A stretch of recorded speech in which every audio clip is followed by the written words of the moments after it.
Karena apa? Karena Jawa artinya tan kena ing pati, selalu hidup. Dan Tuhan adalah sesuatu yang selalu hidup.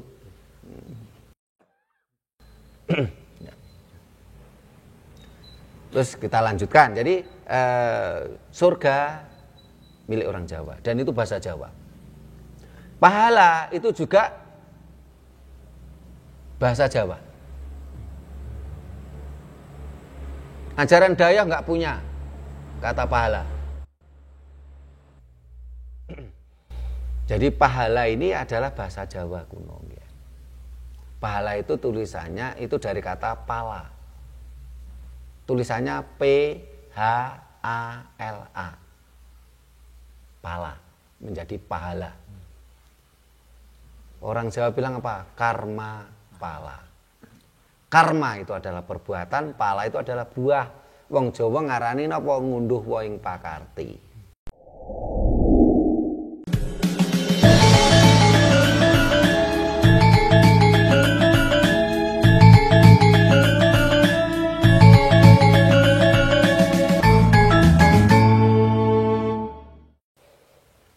Rahayu. Rahayu.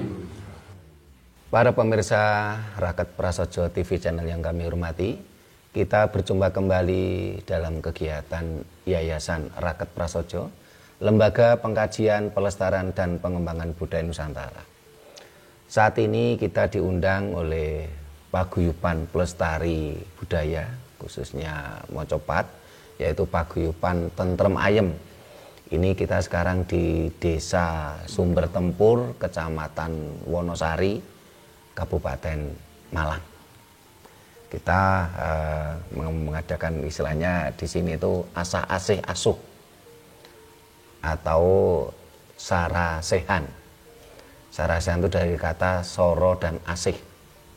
Soro dan nah ini hampir sama yang dimaksud dengan asah asih asuh.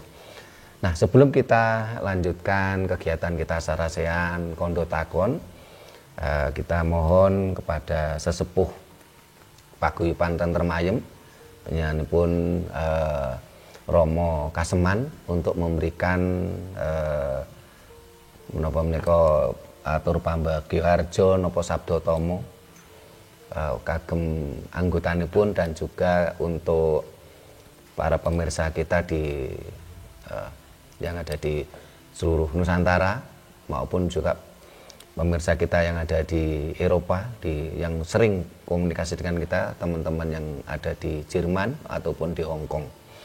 Nah, kita terima kasih karena pemirsa kita yang ada di Jerman malah setia mengikuti kita. Ada Mas Adi yang aslinya Banyuwangi, terus yang dari Hong Kong yang setia pada kita ada Mbak Sri Lestari yang aslinya Tulungagung, suaminya Sembon Ngajum, dan juga ada Mas Ndandung di Hong Kong yang aslinya dari Klaten, istrinya Dono Mulyo. Ini setia dan pemirsa kita yang ada di luar negeri, termasuk pemirsa kita yang ada di Nusantara ini. Kita persilakan Romo Kaseman, silakan. Maaf sebelumnya, ini saya berbicara dengan bahasa Jawa ya. Bahasa Jawa atau bahasa campuran? Bahasa campuran. Kadang-kadang pemirsa kita ini kan tidak semuanya orang suku Jawa soalnya. Silakan. Dumateng para kadang atau Bapak Pak Sutrimo ingkang kinurmatan, Ketori salam, Rahayu, Sagung Dumadi. Nuwun kula ngaturaken sugeng dalu dumateng para sesepuh, pini sepuh, aji sepuh, hambek carma ingkang kinurmatan, saha dumateng pangemban pangrembating praja dusun Sumber Tempur ingkang kinurmatan, lan dumateng Bapak Sutrimo selaku menika pimpinan Raket Prasaja ingkang kinurmatan, saha dumateng para kadang sedaya ingkang kawula mulyakaken. Sadaringipun monggo kita sareng-sareng mujalan puji syukur dumateng asaning Gusti ingkang Maha Agung, dene napa atas berkahipun kula lan panjenengan sedaya tasih saged nggih menika pepanggihan wonten mriki panggenan kanthi ginanjar wilujeng sedaya nggih. Ing mriki kula matur nuwun sanget dumateng Bapak Sutrimo ingkang badhe paring nggih menika ular-ular pitedah ingkang dereng nggih menika para kadang mangertosi. Kula selaku nggih menika ketuanipun Tentrem Ayem ing mriki kula matur nuwun sanget dumateng Bapak Sutrimo. Amargi napa ing mriki babakan kejawen utawa pelestari budaya Jawa niki tasik kirang sanget ilmu-ilmu ingkang wonten dalaran mriki masalah pendidikan Jawa meniku tasih langka. Amargi napa? Ing mriki saderengipun ngawontenaken perkumpulan-perkumpulan ngaten namung boten wonten ingkang mimpin dados menika krana manahipun piyambak-piyambak, pemikiran piyambak-piyambak dados kados ngempalaken sedaya pinisepuh, sedaya tiyang ingkang sami batinipun menika ewet. Dados ing mriki sampun nggih menika sampun maujud napa ingkang dipun pikajengaken para sesepuh pinisepuh ingkang wonten dusun Sumber Tempur niki saged bebas ananging masalah pangerten menika tasih kirang sanget. Dados ing ngriki kula nyuwun Bapak Sutrimo maring ular-ular napa ingkang badhe dipun sampaiaken supados menika paguyuban menika wonten pencerahan dados menawi mangke melangkah mboten salang surup. Mekaten ingkang saged kula sampaiaken mbok bilih wonten kasar mbak kula minangka manusia biasa nyuwun agung pasami dumateng para bapak sedaya. Gitu salam rahayu rahayu sagung dumadi. Rahayu rahayu sagung dumadi. Nah, para pemirsa, demikian tadi sambutan dari sesepuh paguyuban Tentrem Ayem Romo Kaseman. Nah, para pemirsa, ini sesuatu yang awalnya ini seharusnya kan kita kalau jadi diundang seperti ini biasanya kan saya yang jadi moderator, saya yang mewawancarai sesepuh ini Romo Kaseman. Tapi tadi akan kita buat metode seperti itu, beliaunya belum siap, sehingga akhirnya ini barangkali untuk prepare, persiapan, pelatihan, sehingga nanti kalau diundang lagi tidak tahu kapan, ini beliaunya yang jadi narasumber, sesepuh Romo Kaseman, sesepuhnya Paguyuban Tentrem Ayem. Nah, ini untuk awal ya saya diminta untuk memberikan ular-ular ya, memberikan kalau orang Jawa bilang sabdo tomo, ya. Padahal sabdo tomo itu kan sebenarnya dari sesepuh ke yang muda. Saya ini masih muda ini ya. Nah, tema yang akan kita angkat adalah syarat masuk surga itu budi pekerti, bukan iman dan dalil. Karena selama ini bangsa kita sedang di PHP oleh banyak orang, banyak pihak. Bangsa kita di PHP, bangsa kita dibohongi, ya. Dijanjikan janji-janji fata morgana, ya. Yang kita prihatinkan, ini bangsa kita ini begitu sukacitanya di PHP, gitu. Begitu senangnya dibohongi tentang surga, kamu harus lakukan ini, kamu harus beribadah ini, nanti masuk surga. Setelah masuk surga nanti dapat bidadari. Nah, ini PHP semua. Bangsa ini di PHP ya, oleh dayo-dayo yang tidak bertanggung jawab, diberi janji-janji fata morgana. Ya. Padahal dengan kita di PHP tadi, kita harus mengeluarkan banyak biaya. Harta kekayaan kita dikeruk habis-habisan. Bahkan kalau kita lihat data, ya, keuangan anggaran negara kita, mulai dari APBN, APBD tingkat 1 maupun APBD tingkat 2, ini kalau kita jumlah, ini kurang lebih hampir 1.000 triliun satu tahun. Demi apa? Demi janji-janji fata morgana tadi, demi janji-janji PHP yang disampaikan oleh dayo-dayo kita tadi. Kita dibodohi, kita harus kehilangan banyak harta benda, kita harus berkorban jiwa raga kita demi janji-janji fata morgana tadi, janji PHP tadi. Karena itu mari kita bahas, kita buka, kita kaji. Kenapa selama ini kita kok di PHP? Kenapa kita berani mengatakan ini PHP oleh para dayo tadi? Karena bangsa ini dijanjikan nanti melakukan sesuatu menurut mereka. Ya, kita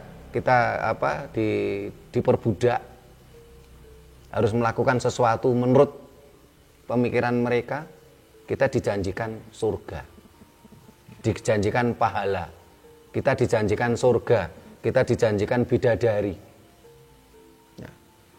Sekarang mari kita bahas. Sebenarnya syarat masuk surga itu apa? Ya. Jadi syarat masuk surga ini bukanlah iman dan dalil, tapi syarat masuk surga adalah budi pekerti. Kenapa kita berani mengatakan kalau itu adalah janji-janji fata morgana dan itu janji PHP, pemberi harapan palsu? Kenapa? Karena setelah kita kaji lebih dalam,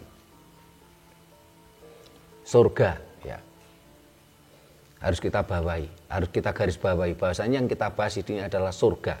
Syarat masuk surga adalah budi pekerti, bukan iman dan dalil.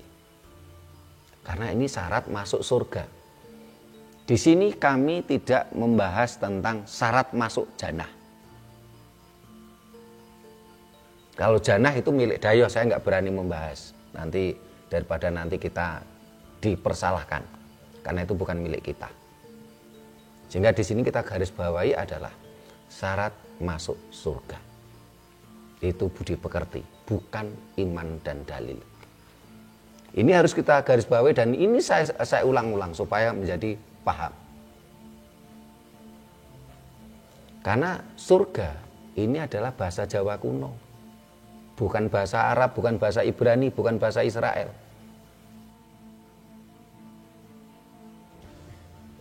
Surga ini bahasa Jawa kuno.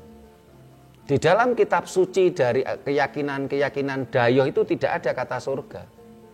Sehingga itulah kita berani mengatakan kalau ada dayo yang menjanjikan kita tentang surga, itu jelas PHP itu. Itu jelas janji fata morgana, mereka nggak punya kok.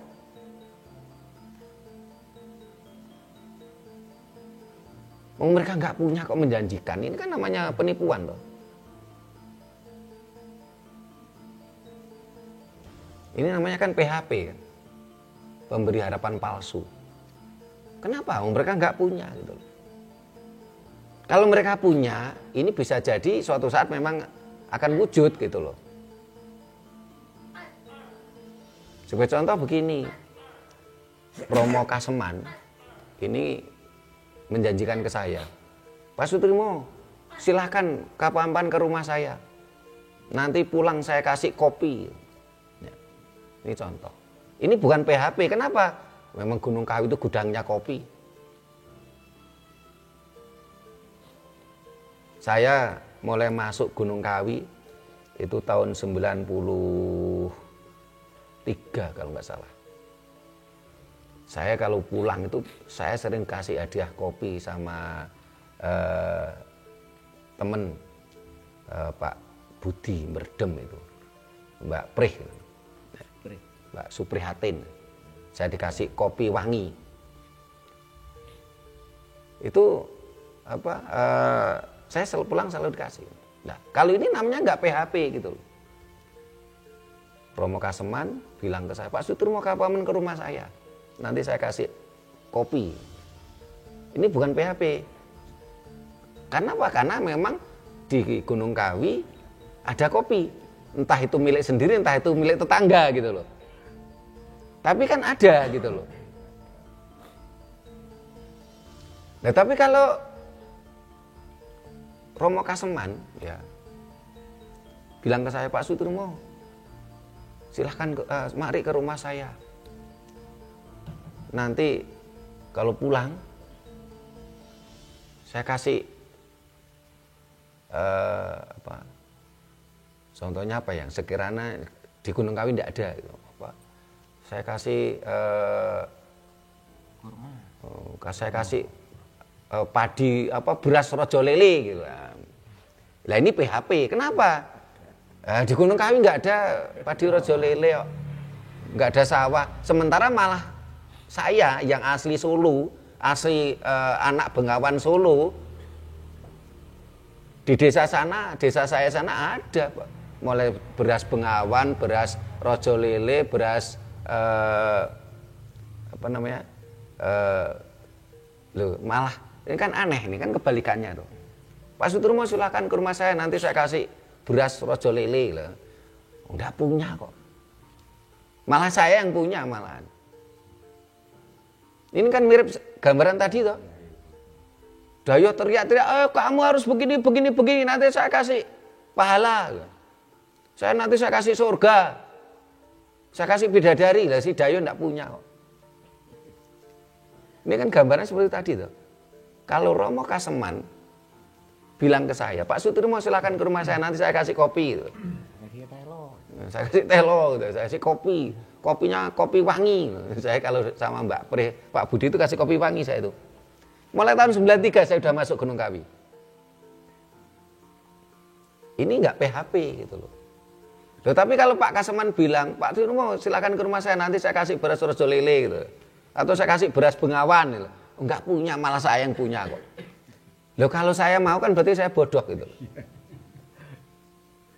Tetapi itulah nasib bangsa kita saat ini, dibodohi malah seneng. Malah kita berikan jiwa raga kita. Kita berikan harta benda kita. Sampai anak cucu kita berikan. Ini kan pembodohan. Sampai lahir dia. Ya. Sampai kapan kita ini dibodohi terus-menerus seperti ini? Jadi surga ini adalah bahasa Jawa kuno.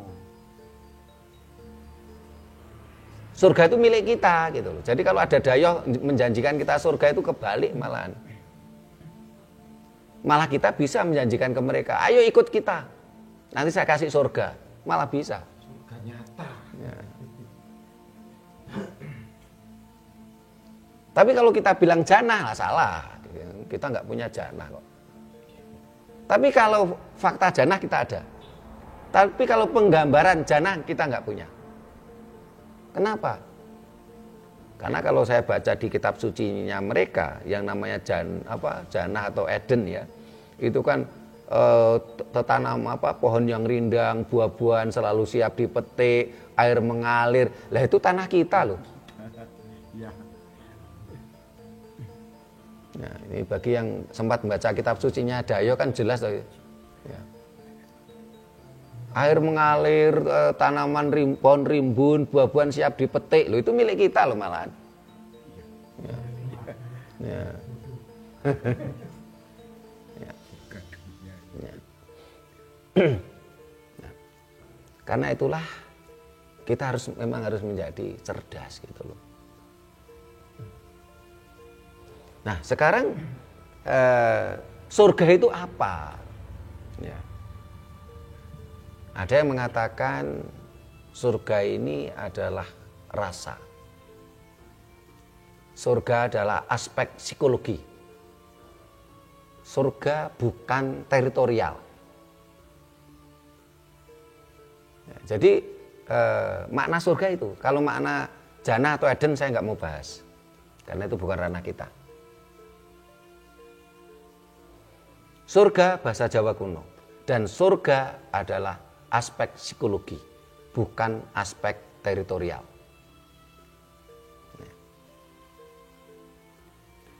Surga artinya adalah papan kasampurnan.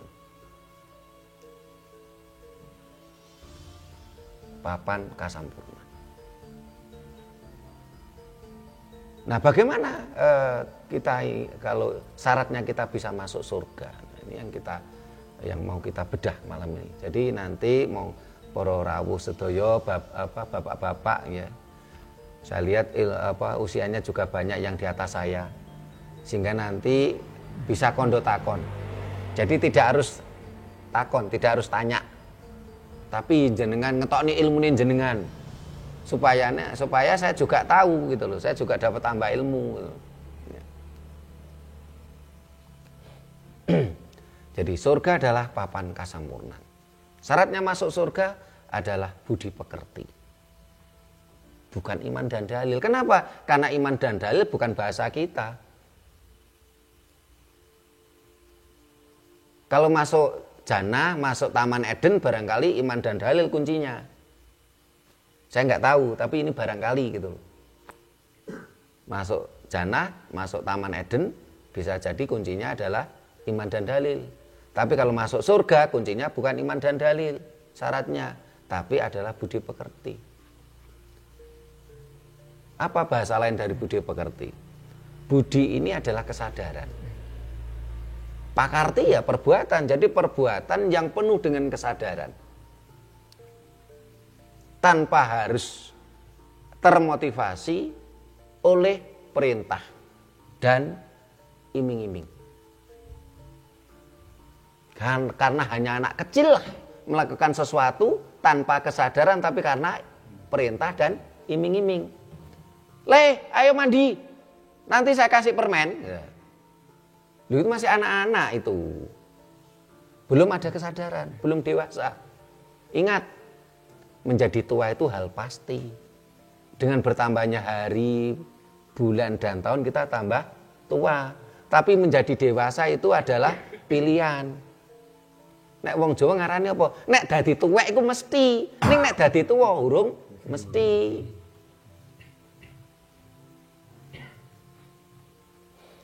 Nah, sehingga ketika kita bicara tentang budi pekerti, budi itu adalah kesadaran. Budi itu kesadaran. Pakarti perbuatan-perbuatan yang penuh dengan kesadaran. Tanpa harus diiming-imingi dengan perintah ataupun iming-iming. Jadi tidak harus termotivasi oleh perintah dan iming-iming. Dan juga penuh kesadaran tanpa harus ada larangan maupun ancaman.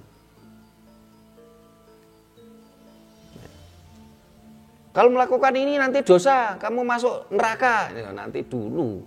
Kalau Dayoh teriak seperti itu ya kembali lagi, ini penipuan lagi. Kenapa? Karena dosa adalah bahasa Jawa. Di dalam kitab sucinya Dayoh tidak ada kata dosa. Ini sudah saya pelajari. Di dalam kitab sucinya Dayoh juga tidak ditemukan kata neraka, karena neraka itu juga bahasa Jawa. Kita nggak perlu takut gitu loh. Kalau kita memiliki kesadaran penuh ya, budi pekerti, perbuatan dengan penuh kesadaran, ya kita nggak perlu takut dengan dosa dan neraka. Karena itulah pada masa Majapahit dulu, ini keyakinan leluhur kita juga bukan agama Hindu. Karena Hindu di Indonesia ini baru tercatat tahun 1959. Jangan mau dibodohi. Oh, agama leluhur kita dulu Hindu, bukan. Tidak ada satupun literasi yang mengatakan agama leluhur kita adalah agama Hindu ataupun Buddha. Yang ada apa adalah pada zaman banyak literasi pada zaman dahulu termasuk di zaman Majapahit, ajaran leluhur kita apa? Ajaran Jawa, Gomo Budi, Siwa Buddha.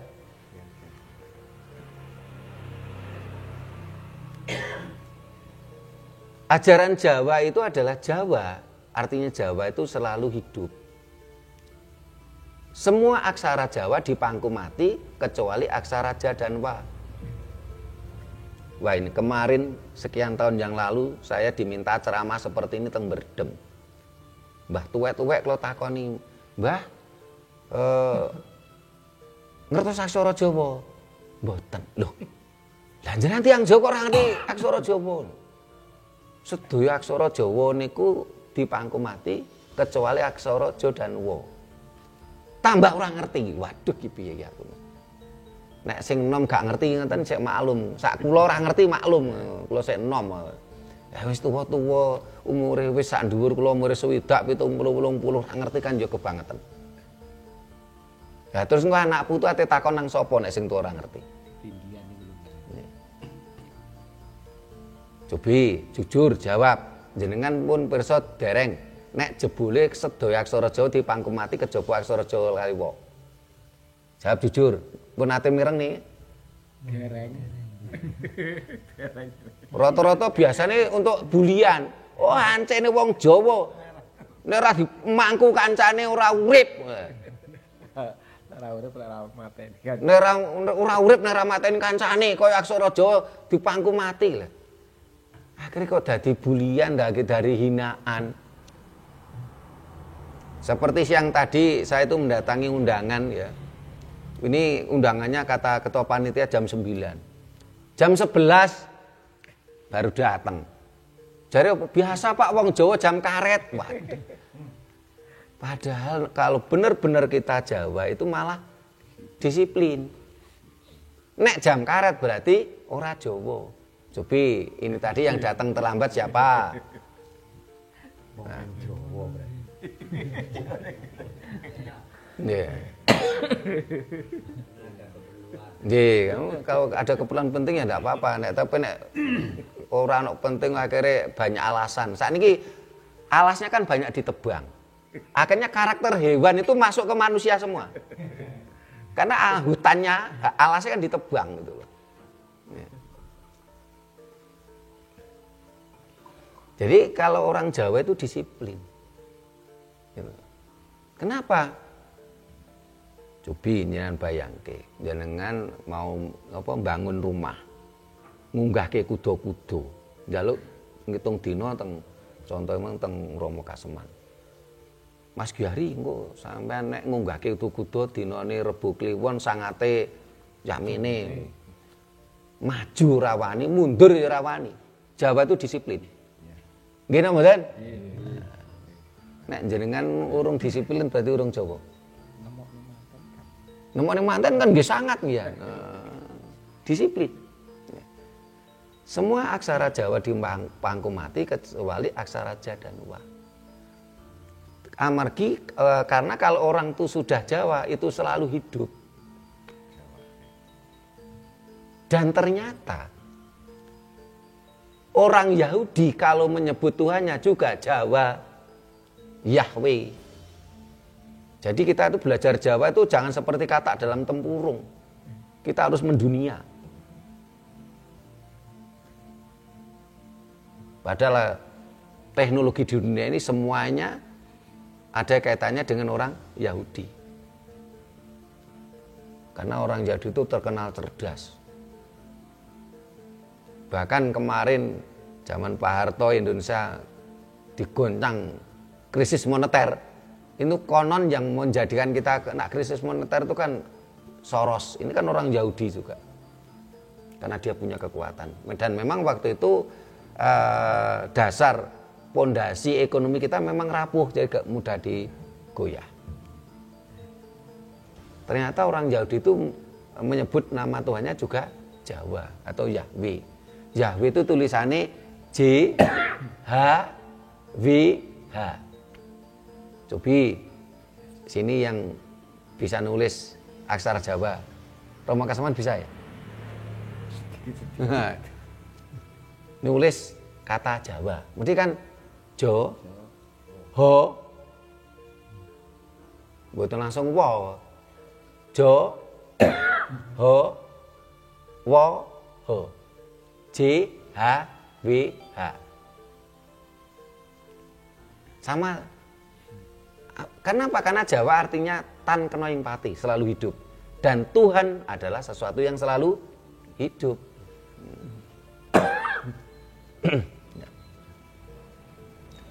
Terus kita lanjutkan. Jadi surga milik orang Jawa dan itu bahasa Jawa. Pahala itu juga bahasa Jawa. Ajaran Dayak nggak punya kata pahala.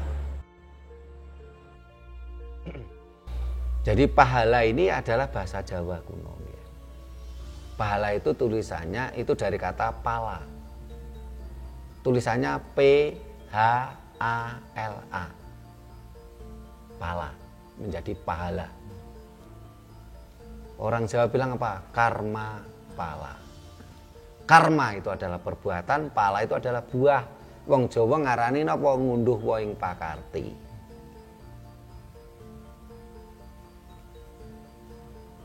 Sehingga apapun perbuatan kita, mbuh iku elek, mbuh iku apik, tetap dapat pahala. Dapat buah. Di dalam konsep ajaran Jawa nandur ngunduh. Nah, tanduran iku ana tanduran cethek, ana tanduran sedeng, ana tanduran jeru. Ning kabeh tetep ngunduh. Jenengan nandur pari ngunduh pari, jenengan nandur klopo ngunduh klopo. Jeru klopone. Klopo niku jeru. Nandur jati ya jeru. Nah, jadi untuk masuk surga itu syaratnya adalah budi pekerti, perbuatan dengan kesadaran penuh. Nah, kalau orang melakukan perbuatan itu dengan kesadaran penuh, ya otomatis kan ini adalah sebuah langkah yang sangat dewasa, gitu. Tidak seperti anak kecil. Sehingga tadi ajaran Jawa adalah ajaran budi. Budi itu adalah hati nurani.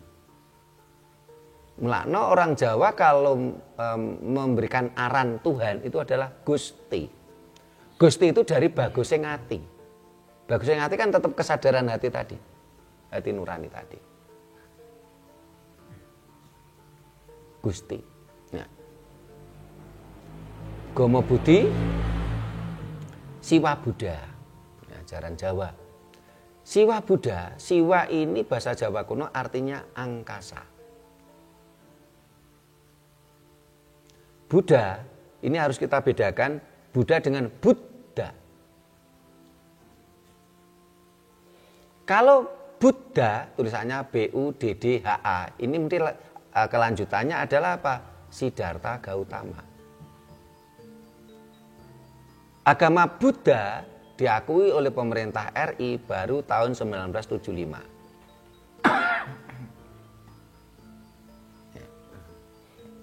Buddha, ini biasa tulisannya B-U-D-A. Ya. Tanpa H malah.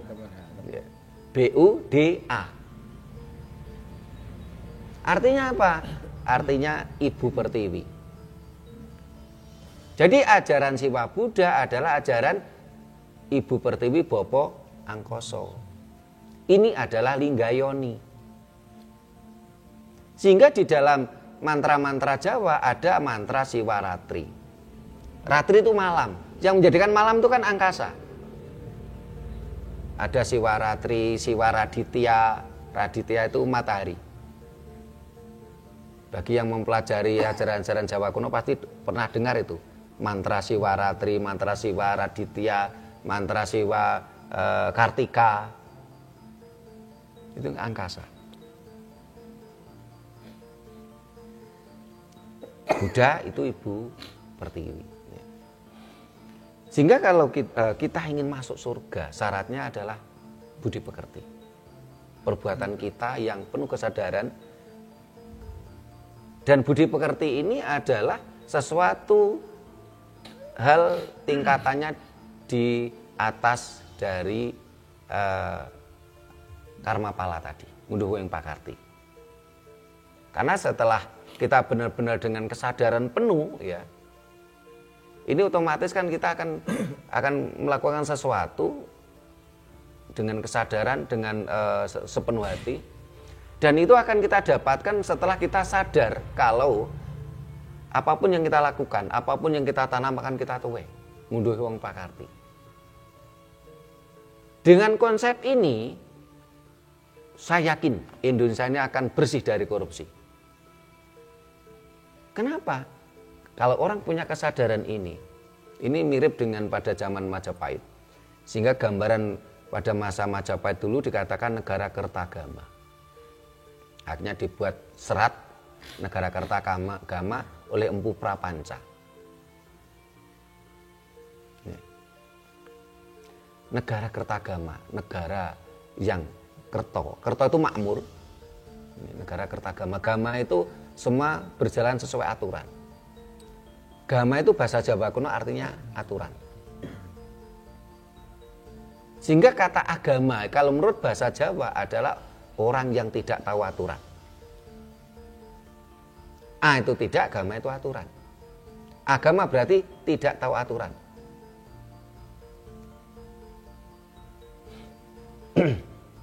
Sehingga di dalam serat-serat Jawa ada serat asmaragama. Aturan bermain asmara. Ora gobiah gabi, akhirnya anak nakal do bingung. Ada asmaragama, ada negara Kertagama, ya. Ada gama itu aturan. Ya. Karena dengan semua melakukan perbuatan sesuai aturannya, ya, dengan kesadaran penuh, otomatis apa? Angka kriminalitas kan menjadi rendah. Karena mereka sadar betul apa yang akan dia lakukan. Ngunduh wong pakarti, tidak ada transaksional. Berbeda sekali dengan hukum yang ada di Indonesia saat ini. Sangat transaksional.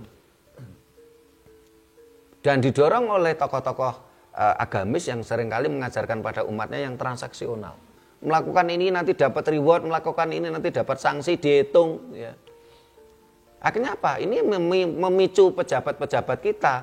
Korupsi sekian triliun, setelah itu dipidana 2,5 tahun atau 4 tahun, keluar dari penjara masih kaya, dia masih bisa nyalek lagi, dia masih ikut pilkada lagi. Karena konsepnya transaksional. Coba kalau konsepnya itu adalah karma pala, ngunduh wong pakarti. Tidak transaksional, ya mereka akan otomatis mikir-mikir. Mereka tidak tidak mau korupsi. Bahkan beberapa waktu yang lalu saya ngobrol dengan salah satu caleg DPR RI, Dapil Malang Raya. Saya katakan, karena dia dan partainya itu mau ngegolkan undang-undang perampasan aset kalau mereka masuk di parlemen. Saya katakan, ini loh ada hukum yang bagus, hukum pada masa Majapahit. Di dalam Syarat Kuntara Manawa. Ternyata leluhur kita itu luar biasa ilmunya. Cerdas. Sehingga saya sangat sayangkan ketika saya ketemu anak-anak muda katanya ingin belajar Jawa, tapi sing diomongke bangsane nun sewu halusinasi nang nang punden, nang petilasan, nang guwa, nang gunung, nang laut, tapi yang diomongke sesuatu yang halu. Saya sangat prihatin. Apakah dengan itu bangsa kita akan maju? Tidak. Apakah berarti saya melarang jenengan-jenengan pergi ke petilasan? Juga tidak. Bukan itu. Tapi ketika kita pergi ke petilasan itu, kita bicaranya adalah ilmu pengetahuan. Karena kalau kita halu, otomatis nanti kita akan yang masuk ke kita ini adalah entitas-entitas lain yang bukan sukmo sejatine leluhur. Karena sukma sejatine leluhur itu wis masuk surga kok. Sehingga kadang-kadang ada orang yang halu, oh saya manggil Gajah Mada loh. Emangnya lu siapa kok manggil Gajah Mada itu? Kan ada yang cerita, wah, dia meditasi di punden, ketemu mbak, patih Gajah Mada, atau kadang-kadang malah lebih ngeri gini, patih Gajah Mada, hayam muruk, terbantungkan, saya panggil ke sini bisa loh. Loh kamu itu siapa gitu? Ini kan kadang-kadang sesuatu yang sangat saya jadi teringat salah satu anggota kita yang barusan kemarin meninggal itu, namanya Mas Ahmad Yani itu. Kalau ngomentari seperti itu apa katanya? Cocot boros. Nah, kita berharap nggak seperti itu sebagai anak muda. Ayo kita belajar yang benar tentang ilmu pengetahuan sesuai dengan bidangnya masing-masing. Ilmu pertanian Jawa itu luar biasa. Coba jenengan bayangke kalau seandainya pada masa kerajaan Majapahit leluhur kita tidak maju ilmu pertaniannya, apa kira-kira bisa mencukupi kebutuhan pangan rakyat Majapahit yang begitu banyak, sehingga sampai prajuritnya kuat, sampai melakukan ekspansi tanpa invasi sampai ke Madagaskar, sampai ke Thailand, Kamboja, Filipina. Emangnya prajurit tanpa makan bisa sampai ke sana? Loh.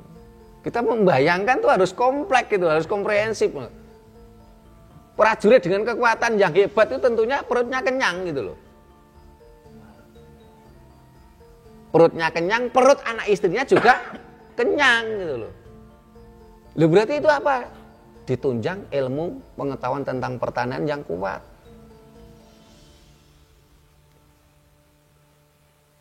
Jadi kembali ke tadi tentang kunci surga, syarat masuk surga adalah budi pekerti. Ketika kita sudah mulai mempelajari dan sudah mulai paham tentang karma pala, munduh wangi pakarti, akhirnya apa? Kita kan ada kesadaran. Kesadaran tentang budi pekerti tadi, perbuatan yang penuh kesadaran. Ketika kita sudah benar-benar sadar, kita melakukan apapun dengan kesadaran, ya, dengan budi pekerti, kita berarti sudah mampu mengendalikan nafsu kita. Kita sudah mampu mengendalikan sedulur papat kita. Sehingga salah satu berarti masuk surga itu. Nah, ini yang hadir ini hafal cerita wayang mboten?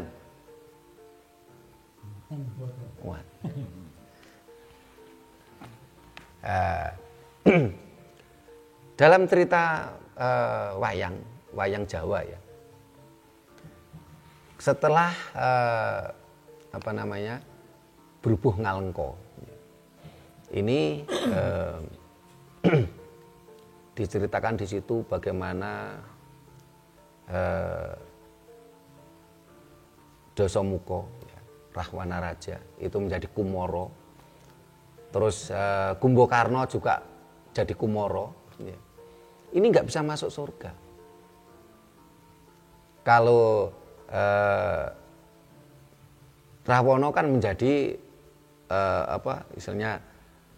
menjadi Kumara dan dia di tawang gantungan. Dia selalu berkelana, kebingungan. Begitu juga dengan Kumbakarna. Padahal Kumbakarna itu dulu perbuatannya baik. Tetapi semasa hidupnya Kumbakarna ini mindsetnya ketika masih hidup itu tentang makan dan tidak makan. Jadi Kumbakarna itu diceritakan dia kalau puasa ini kuat bertahun-tahun, nggak cuma 1 bulan. Bahkan ketika Alengkodiraja itu diserang oleh Ramayana, Kumbakarna itu masih puasa dalam posisi tidur. Sampai Rahwana itu kebingungan karena sudah kalah. Sampai anaknya Kumbakarna disuruh perang, si Kumbolan si Kumbo-Kumbo. Masih tetap kalah. Akhirnya apa? Kumbakarna itu digugah. Karena habis puasa sekian tahun itu dikasih makanan banyak itu habis. Nah, sehingga ketika menjadi Kumara, ya, ini Kumbakarna ini dia Kumaranya itu terpaku kemelekatan tentang hal sesuatu yang makan dan tidak makan.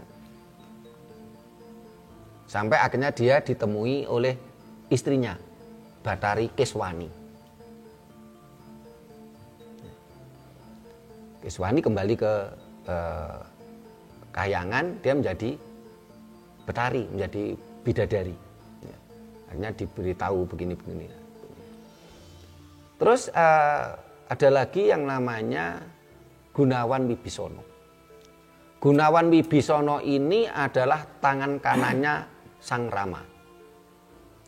Dia raja, menjadi raja Ngalengkadiraja setelah Ngalengkadiraja bedah oleh Rama. Dia menjadi Prabu Bisawarna. Sebagai seorang raja, dia banyak berdharma. Dia banyak berdharma. Jadi leh dono weweh. Ini mboten kok ming 1.000 sak juta mboten, karena dia raja, dia dono wewehnya banyak. Dia banyak berdharma. Perbuatan baiknya banyak. Dia juga memiliki perbuatan baik yang luar biasa. Karena apa? Karena dia tangan kanannya Sang Rama. Rama adalah titisan Wisnu. Otomatis Gunawan ini juga perbuatan baiknya juga banyak. Dia sudah berbuat banyak kebaikan, dia sudah banyak berbuat dono weweh. Ini pun tidak bisa masuk surga. Jadi masuk surga ini, tadi saya katakan, jadi syarat masuk surga itu salah satu budi pekerti, ada perbuatan penuh dengan kesadaran. Dan ini di atas dari ngunduhi wong pakarti, dari ilmu karma pala. Akhirnya dia kebingungan, kenapa dia nggak bisa masuk surga, si Gunawan Wibisana? Kurang apa dia beramal? Kurang apa dia berbuat baik? Kurang apa dia bijaksana? Nggak bisa masuk surga. Nah, akhirnya dia diberi wejangan.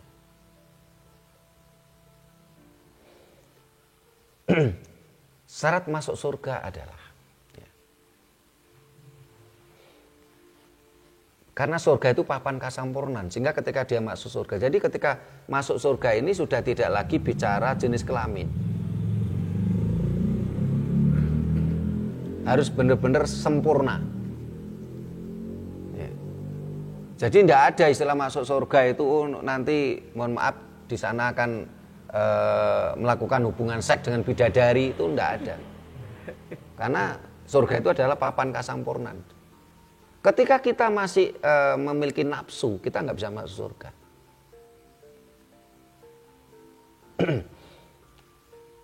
Sesuatu makhluk hidup dikatakan lanang, laki-laki dan perempuan itu ketika dia punya raga. Kulo jenengan ini diarani lanang mergane duwe planangan. Ning nek wis sukma sejati, wis gak ndek raga, ya ora duwe planangan, sing diplanangen ragane jenengan. Bojone jenengan diarani wadon mergane duwe pawadonan ragane. Ning nek sukma sejati ini ora lanang ora wadon. Sehingga diceritakan di dalam di situ Gunawan Wibisana ini harus mampu menyempurnakan 4 nafsunya.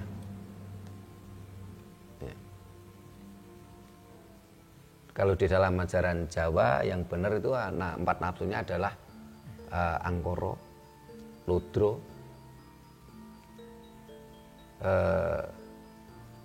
Nimpuna. Ini adalah nama-nama sedulur papat versi Jawa asli. Nah, setelah itu oleh Ronggo Warsito, ajaran Jawa ini mencoba diakulturasikan dengan ajaran Dayak. Dan kita saat ini yang dikenal itu malahan. Di ajaran Dayak tidak ada itu. Ini asli ajaran Jawa, cuma namanya dirubah menjadi bahasa Arab. Yaitu apa? Amarah, Aluamah, Supiyah, Mutmainah. Ini ajaran Jawa asli, cuman bahasanya dirubah. Kalau ini tidak disempurnakan ya nggak bisa masuk surga. Karena ini nafsu. Sehingga dalam serat Makutara mau diceritakan, ini kan kudu diruwat dhisik sedulur papat tadi, dan 4 nafsu ini akhirnya akan menjadi wahyu untuk yang hidup. Masuk ke ini Pandawa waktu diceritakan begitu. Sehingga tadi saya katakan apal enggak wayang. Karena wayang itu ajaran termasuk adalah ajaran Jawa di situ. Tapi kita harus mampu mengkaji. Karena wayang itu tuntunan, bukan sekedar tontonan. Nah, setelah 4 nafsu tadi diruwat masuk ke Pendowo, akhirnya barulah sukma sejatine Gunawan Wibisana bisa masuk surga.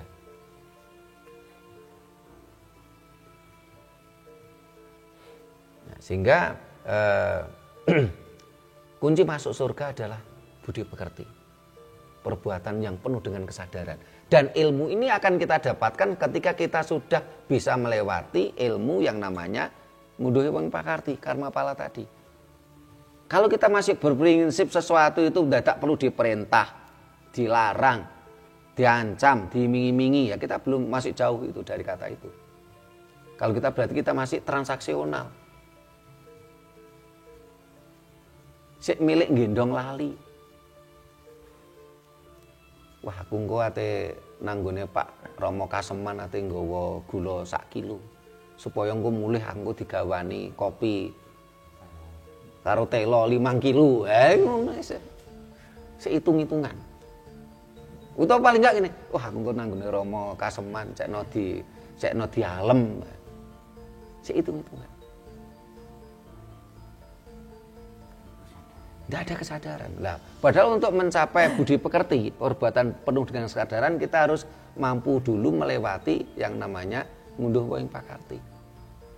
Karma pala dulu. Otomatis ini kita harus memahami dulu apa itu pahala, pala, karma pala, apa itu dosa. Dosa ini bahasa Jawa kuno.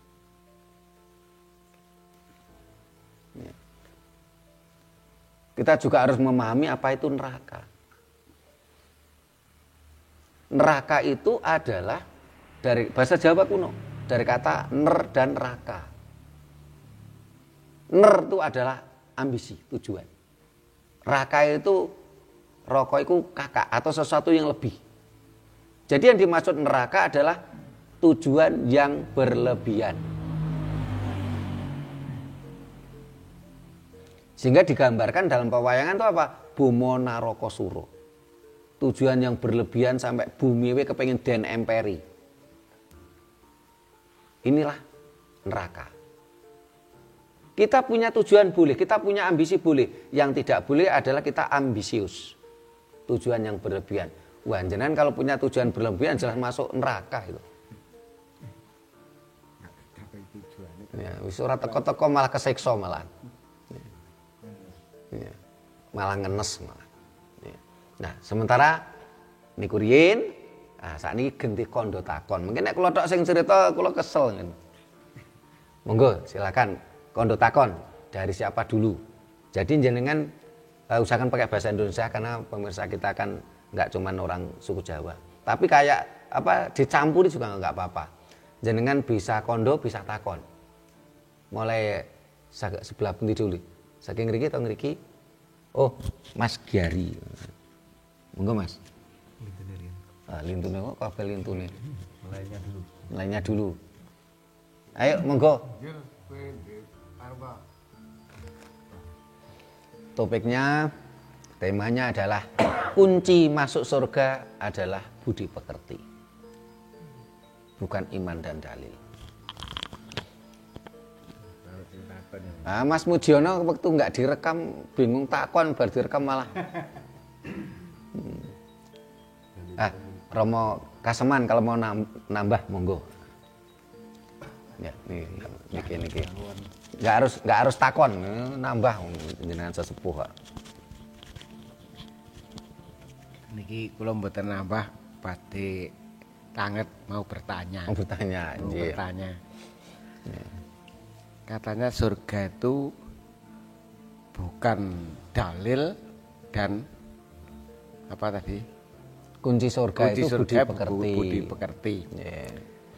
Nah kalau ada orang itu mengatakan bahwa surga itu ada di sana, Yeah.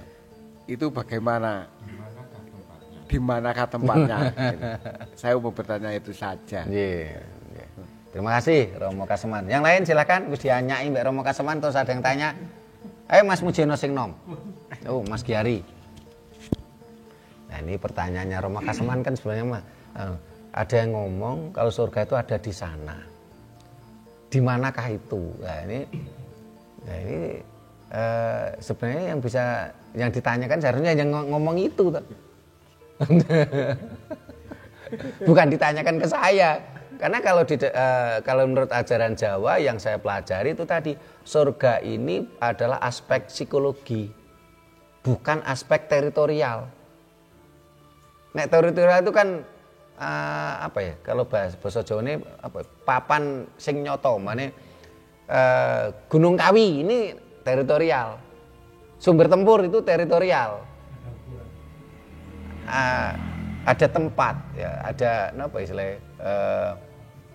Tapi surga, neraka itu adalah aspek psikologi.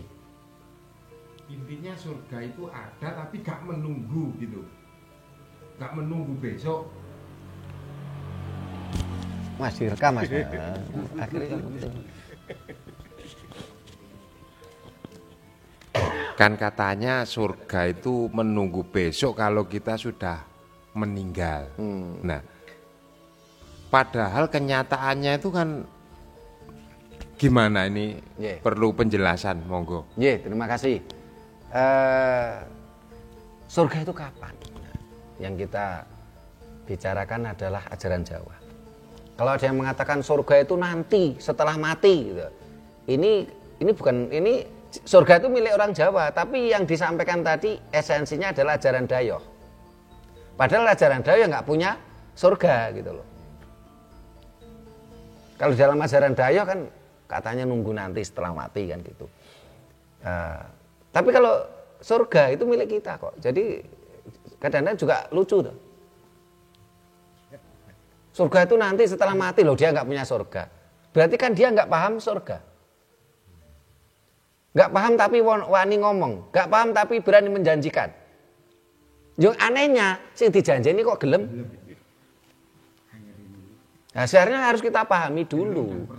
Ya, harus kita pahami dulu. Surga itu milik orang Jawa. Surga itu bahasa Jawa. Kita harus pahami itu. Surga adalah aspek psikologi, bukan aspek teritorial. Surga di dalam ajaran Jawa ini surga ketika kita masih hidup ada. Karena itu aspek psikologi. Sehingga ada banyak wejangan orang Jawa mengatakan, oh, wong wedok kuwi swarga nunut, neraka katut. Ini wejangan. Ini mohon maaf jangan disalahartikan loh ya. Berarti ini merendahkan perempuan? Enggak. Orang Jawa tidak merendahkan perempuan. Kata-kata swarga nunut neraka katut itu bukan merendahkan perempuan, tapi memuliakan perempuan. Kenapa? Swarga nunut. Ya. Wong wedok kuwi swarga nunut. Kata nunut itu kata sengaja. Contoh, beberapa waktu yang lalu Pak Romo Kaseman kali Pak Sukimin, Pak kula nunut jenengan. Nunut ya sengaja. Gitu.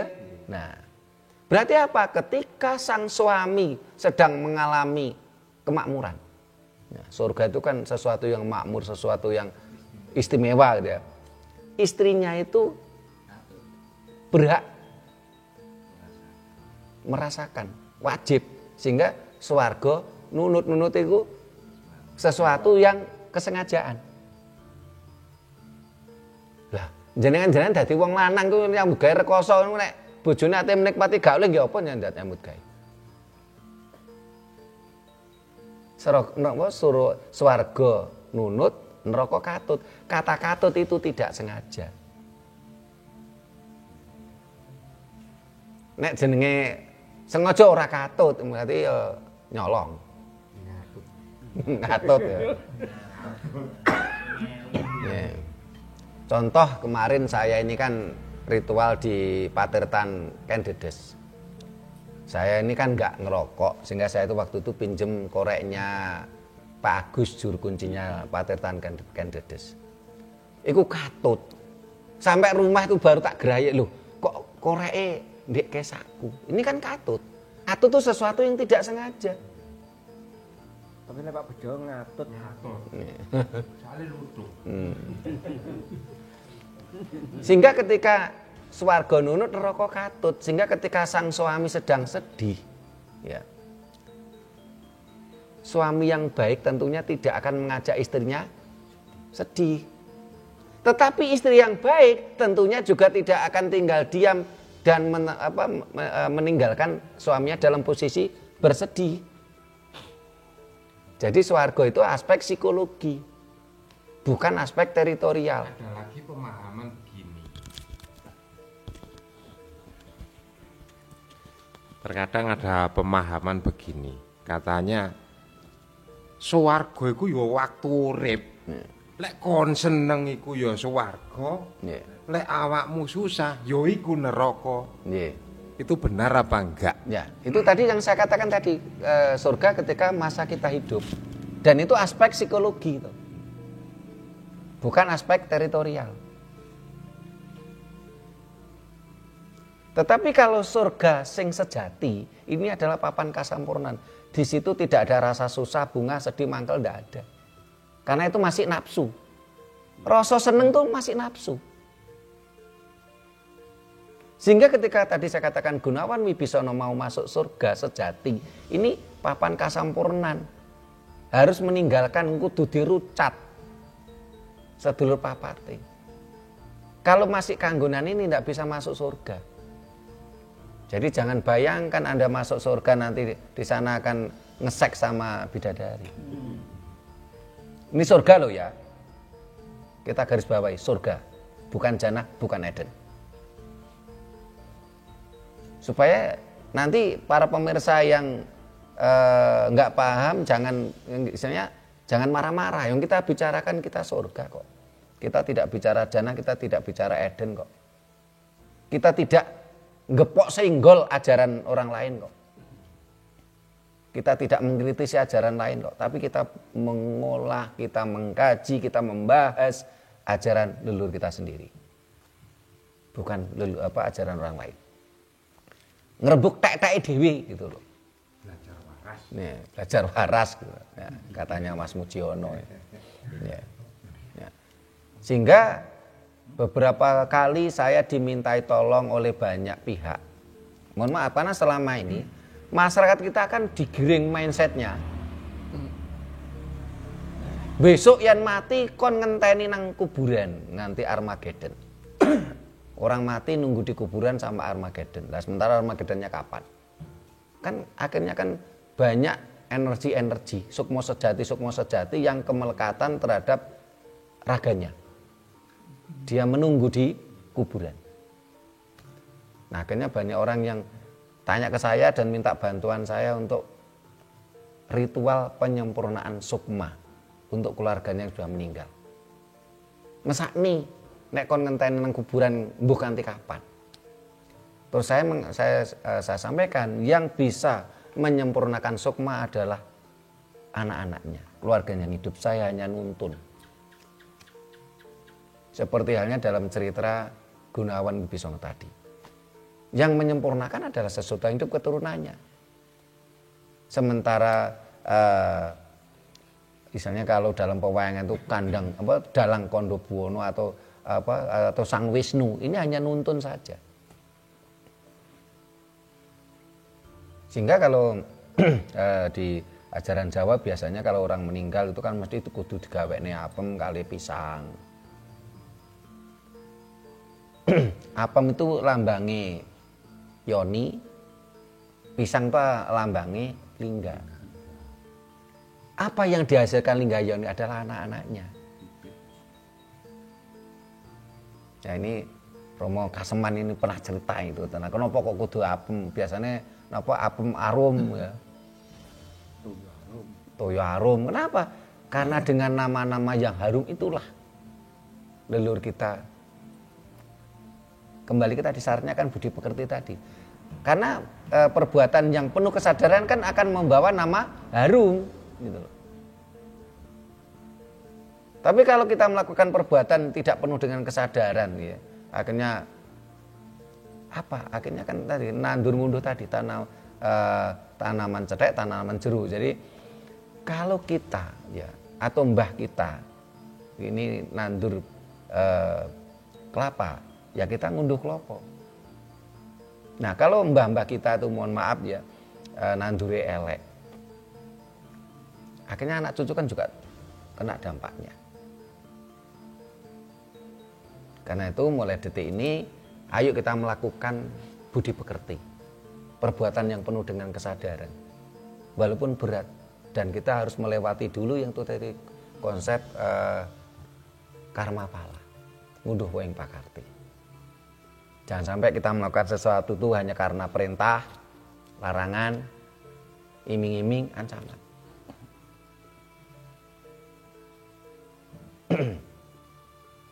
Ya, ada lagi yang ditanyakan? Nah, ini, enggak, ini masnya.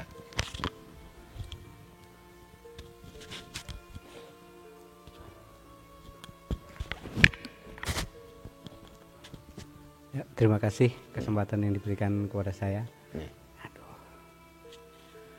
Ini tadi saya mencernakan tentang surga dan neraka. Surga dan neraka itu kan efek psikologi. Efek psikologi. Jadi kan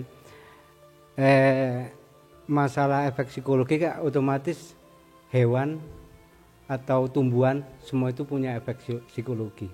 Jadi surganya hewan itu seperti apa, surganya tumbuhan itu seperti apa.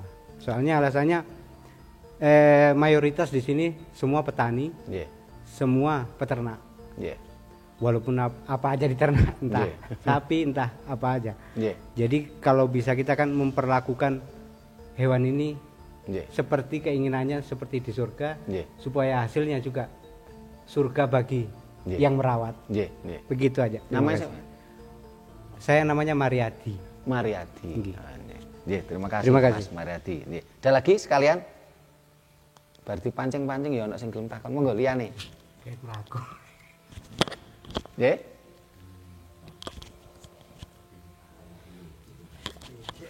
Nggih. Ada yang tanya? Silakan. Ya. Surga ini memang aspek psikologi. Ya. Surganya binatang bagaimana, surganya tumbuhan bagaimana. Ya. Ini kalau kita ingat zaman dahulu ya, mbah-mbah kita dulu itu dengan tanaman tuh diajak ngomong. Saya masih ingat bener mbah-mbah dulu tuh nang pari ya dijak omong. Bahkan ketika ada hama tikus pun dijak omong ya. Mangan yo le, ning aku yo ingaono. Nggih Pak nggih. Nah, terus mbah-mbah dulu ini biasanya memperlakukan hewan ya. Bukannya sekedar hewan Rajakaya ya, tapi hama pun diperlakukan dengan baik. Apa buktinya? Ya. Seorang petani pada zaman dahulu ya, ini biasanya galengan ya, pematang sawah ini kan besar, otomatis apa? Di sinilah nanti nggih ronge tikus, ronge yuyu, ronge ulo, ya, welut. Ya. Berarti apa? Mereka dibuatkan tempat yang baik. Mereka ada ekosistem yang jalan. Terus biasanya itu tikus itu dijak rembukan, dipakani. Saya masih ingat dulu mbah-mbah itu biasanya dipakani sambil apa untuk cok bakal, terus kloponya dipakai. Mereka diajak rembukan dengan baik-baik, ya, dengan hati nurani, budi tadi. Ya, dengan dia ngajak omongnya kan tidak bengok-bengok. Kenapa? Loh, kalau tikus kita ajak omongan dengan mulut ini kan belum tentu nyambung, wong beda bahasa. Tapi kalau dengan hati nurani, dia juga punya hati kok. Ya dengan hati nurani dia, nggih, tikus nek mangan pariku yo ora apa-apa mangano. Ning yo aja kakeh, aku ngaono.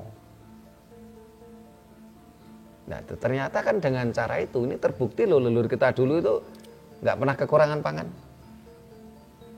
Tapi kalau saat ini saya lihat kalau kita pergi ke sawah, pematang sawah itu kecil.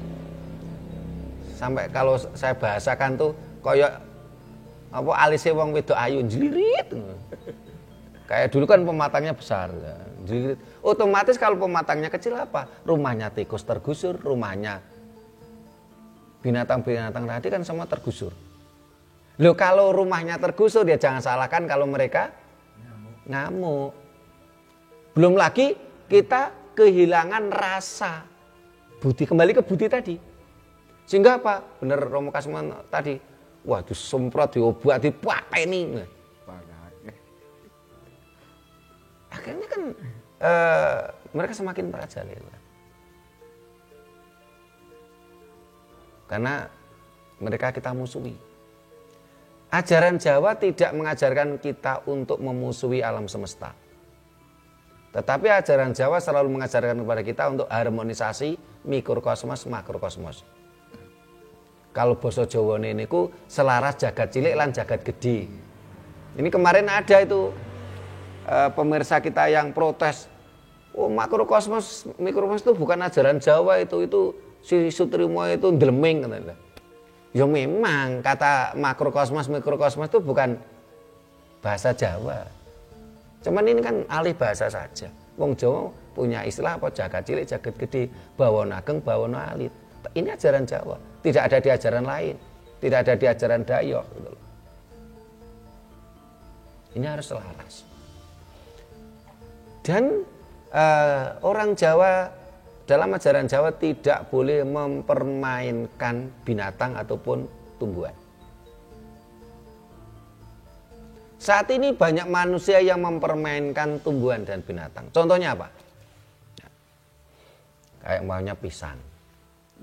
Dulu pisang tuh ngenteni tuwa, ya setelah itu berapa abang sitok luru dipanen. Setelah itu dibiarkan. Akhirnya kan matangnya itu pelan-pelan bisa dikonsumsi setiap hari. Nah setelah itu dikarbit biar cepat katanya. Sik gak nerima ini ku disemprot ambekan etrel. Nah, ini kan dipaksa. Saya mengenal obat etrel itu tahun 88-89 ketika saya di Sumatera. Jadi karet itu dietrel supaya ini getai deres. Tapi usianya kan menjadi pendek. Dietrel. Itu tahun 88 itu sudah pakai etrel. Ini kan menyiksa tumbuhan. Nah, seringkali kenapa petani kok suka menyiksa tumbuhan? Karena dikejar-kejar hutang, dikejar-kejar kebutuhan. Yang salah ya petaninya sendiri. Kenapa? Senengnya ngijo. Lah gimana? Nang dealer godhok 500 mulai nggo sepeda motor rak ngijo. Akhirnya kan tumbuhan disiksa. Binatang disiksa. Sehingga orang yang ngugemi ajaran Jawa ya ini tidak mau makan daging binatang yang direkayasa dan merupakan bentuk permainan nyawa. Ya. Wong ayam itu kalau secara alami itu kan sekian bulan, sekian tahun, sekian bulan, sekian tahun ya. Ini ada rekayasa genetik, 40 dino dibeleh. Coba kalau jenengan-jenengan ini beleh ayam potong, coba dengarkan suaranya. Masih anak-anak itu sebenarnya.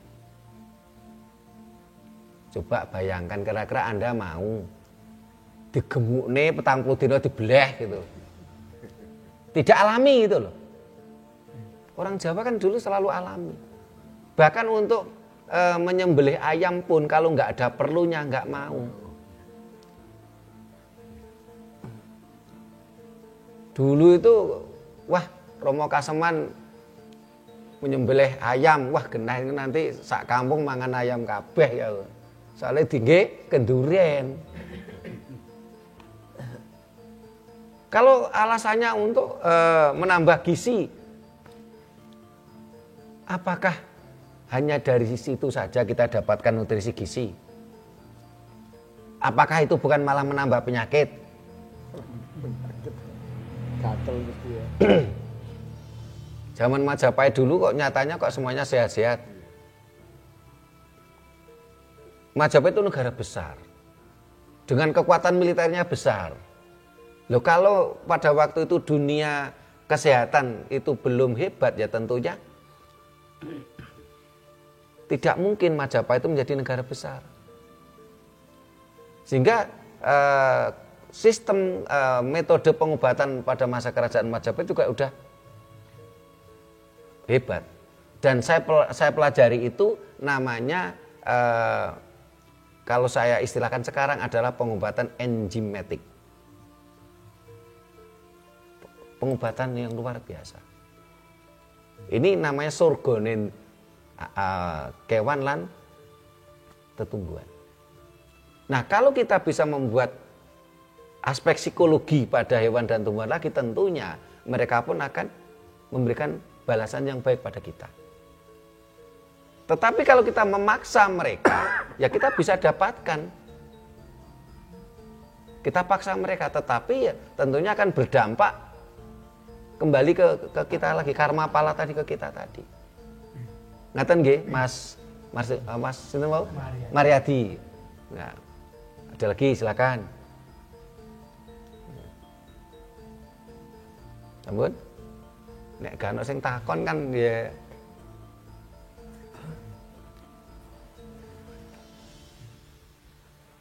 Bun, ada yang takon malih? Tidak ada lagi? Berarti pinter kabeh san. Iya.